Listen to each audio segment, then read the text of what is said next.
Stay savage, your boy Shinobi intro. What's poppin'? Today we are back for Boruto episode 70 review. Wow, we are at 70 episodes in the Boruto franchise. Bro, we coming up on 100, man. That means things are about to get really lit coming up real soon. But today we had a bit of a filler arc. Well, I wouldn't really call this one filler for me because I actually enjoyed this. This is one of the few filler arcs that well, not arcs, but filler episodes that I really enjoyed. Now, we just got done with the Chocho situation, you know, like that wasn't something we all were a fan of, but mind you, it's there for development and I understand what they were doing for Chocho, but I like the way they executed this one. This one was more like some rapid fire development, you know, we got it all crisp in one episode and it was directly to the point. It kind of reminded me of the Denki and the Wabi situation when these two was like feeding off each other because, you know, Denki didn't have the physical ability as well as Wabi didn't have like the school ability, you know what I'm saying? So Denki kind of helped him and he helped him and it was like, you know, they basically fed off each other. But this one was about Metal Lee. Now, I've been wanting to get a lot of information, a lot of things from Metal Lee, you know what I'm saying, in terms of the series, because Metal Lee is somebody that we've seen introduced and he has a lot of potential. This man has potential to be great,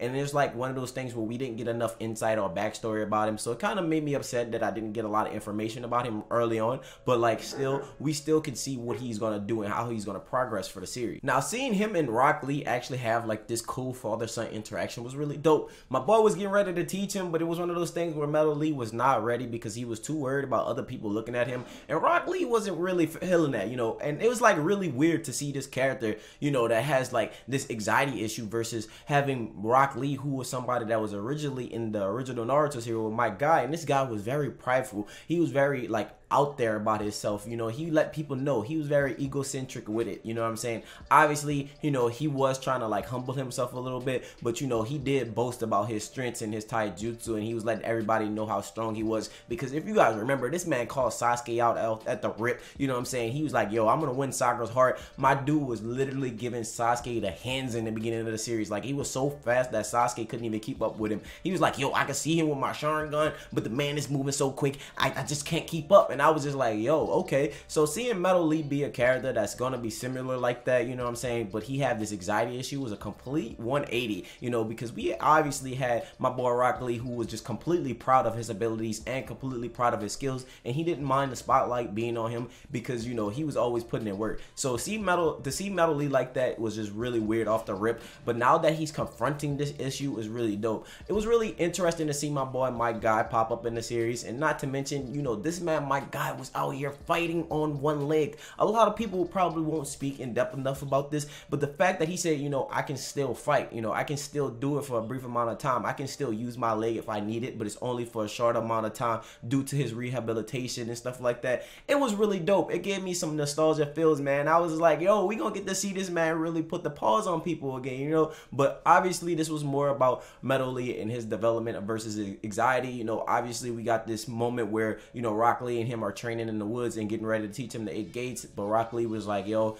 I don't know what's going on, you're not ready, because until you confront this issue, I can't really help you. And it was one of those things where we seen Rock Lee be a parent. Like, it's just so weird to me because Rock Lee is a parent, bro. Like, Rock Lee was like the goofy goober. Like, we understand that Kiba ain't got no kids, you know what I'm saying, because I don't know Kiba. I expected Kiba to actually get with somebody, but Rock Lee was that person that I thought wasn't going to get with anybody, and it's still like he has a kid, you know. Obviously we don't know who the mother is confirmed. A lot of people speculate 10-10, but we don't necessarily know. Nobody has actually said anything, and it just caught me off guard. So we saw him in his dad mode, you know. He was telling him, in order to activate the gates, you're gonna have to confront this problem yourself. If I tell you, it wouldn't be able to help you, you know what I'm saying? If I have to tell you, it doesn't make sense for me to even train you to use the 8-gate technique. You won't even be able to master it, you know. And to see him go through his own trials and tribulations on his own, you know what I'm saying, and God giving subtle hints, kind of like Jiraiya was giving subtle hints to Naruto, kind of like Kakashi was giving subtle hints to Sasuke. It was really dope to see like that master of your dad, you know, give you some insight. So it was like, you know, your father's master who helped him become this powerful ninja was giving you insight about how to use your power, or how to, you know, confront your abilities or confront your issues that's stopping you from mastering your ability. So throughout this episode, we have Metal Lee wearing this necklace, dog. I thought this was probably like the weirdest thing in the world. Not to mention, he's like, yeah, I bought it online. And I'm thinking to myself, like,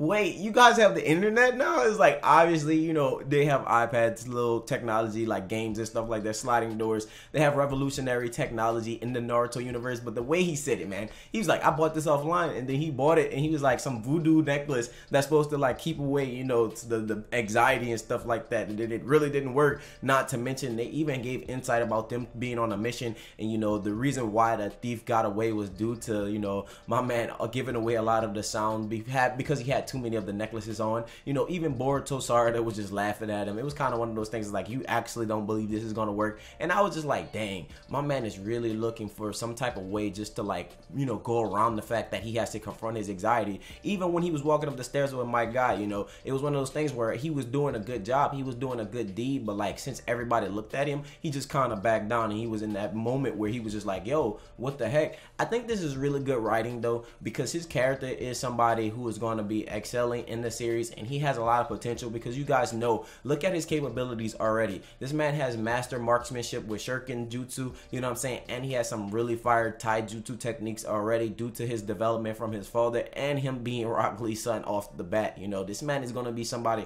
who's going to be able to put you down, but to be able to like pinpoint you with the shuriken jutsu is going to add to that, because like, if you look at the character as a whole, you know, he doesn't have ninjutsu. He isn't really good at ninjutsu, just like his father. So like, the fact that he doesn't have it, him being skilled with the ninja tools will make up for that, you know what I'm saying? So like, if he can't shoot some wind style at you, or if he can't shoot some lightning style at you, you know, he's gonna take you out with a barrage of like shurikens, you know. And then obviously being super fast with your taijutsu ability, so you can execute like different attacks way rapidly. Like, I was just thinking to myself like, yo, this is a really nice idea what they did with this character. Now, one of my most favorite moments from this episode was probably when he got to fight against Rock Lee, and we got to see his anxiety turn into a drunken fist style. We even seen my guy hint at it. I thought it was really dope that he was giving subtle hints that he was like, this fighting style is very unpredictable. It's like, and then he kind of cuts off. He doesn't really go into like the depthness of it, but it really reminded us of the drunken style, kind of like it was like a natural drunken style. And on top of that, he faced his fears. This man was in front of the crowd. He knew his dad called him out in a different way, and I was just like, whoa, okay. And it was really interesting on how Rock Lee told my guy how he was going to handle the situation. He was like, you know,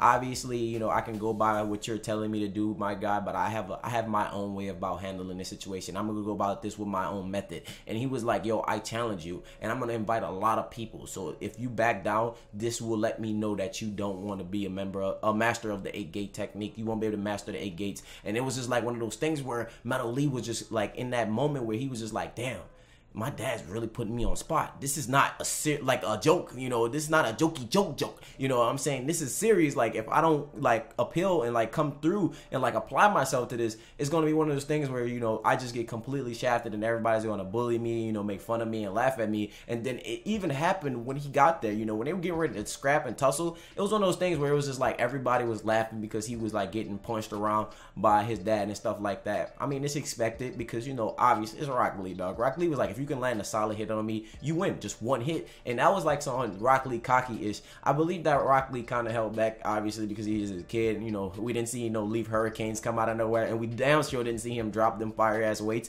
But however, as he confronted his fears of anxiety, you know, we start to see him develop this like goofy technique, you know, obviously reminding us of the drunken fist. And then he accidentally goes into the 8 gates mode, and then we have my guy, well, not 8 gates, but the first gate, you know. And then we have my guy who explains why. He was like, you know, because his anxiety level was so high, it pushed his body to produce a lot of adrenaline, helping him open the first gate. And this which allows him to, you know, go ham against his dad. You know what I'm saying? It wasn't one of those things where, you know, we was gonna see Rock Lee just kind of punch him around, and then, you know, obviously he was gonna swallow it and then fight in his normal stance. But he came into like some goofy goober type of fighting. It was one of those things where he was just completely unpredictable. And like, since he has high levels of anxiety, that's gonna make it more interesting for him as a character. Like, I do believe in one-on-one situations, he's gonna be able to beat a lot of people. You know, he's gonna be able to handle him with his like prestigeness and his precise movements and stuff like that. But whenever he's gonna be seen in public and there's gonna be a lot of people witnessing his fight, it's gonna be kind of like he turned into this drunken fist mode, and he's probably gonna be a master of drunken fist. You know, obviously we had Rock Lee who actually did drunken fist, but he only did it when he was drinking. You know, he only got it when he had too much sake. You know, but this is like a natural drunk. This is almost like a natural high for Metal Lee. So Metal Lee is gonna be able to just come in there and just, you know, suplex and wreak wreak havoc as he needed, you know what I'm saying?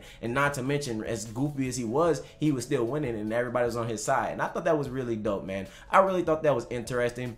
You know, I'm gonna say this, and this is gonna be a question for you guys. What was your favorite moment from this episode? My favorite moment from this episode was seeing Metal Lee and Iwabi versus my guy. This guy just was on one leg, you know what I'm saying? He literally tossed him. Now, clearly, the climax should be like your favorite moment, but like I just took that because I thought that was really dope. Not to mention the nostalgia factor when we seen Metal Lee and we seen Rock Lee crying with Guy Sensei, and they were talking about the springtime of youth. I thought that was so nostalgic, bro. That brought me back to my childhood, dog. It was really dope to see. Not to mention we getting to see Rock Lee all serious like and stuff, dog. I could never take Rock Lee serious, especially when we saw his short. This man had a short called Springtime of Youth. He was such a goofy goober, and now that they're bringing him into the series and they're making him like take on this serious role, I'm like, yo, what the heck, man? This man was always joking, bro. I was like, okay, dog, I see you. You out here putting in the work. But honestly, I thought this was really dope. I thought this was probably one of the cleaner developments that we've gotten in the Boruto series. It was really quick and to the point, you know. It was fast and it was rapid. It wasn't something that dragged and made us all like kind of get upset or get bored by it, you know. It was kind of to the point. It was like, you know, no beating around the bush.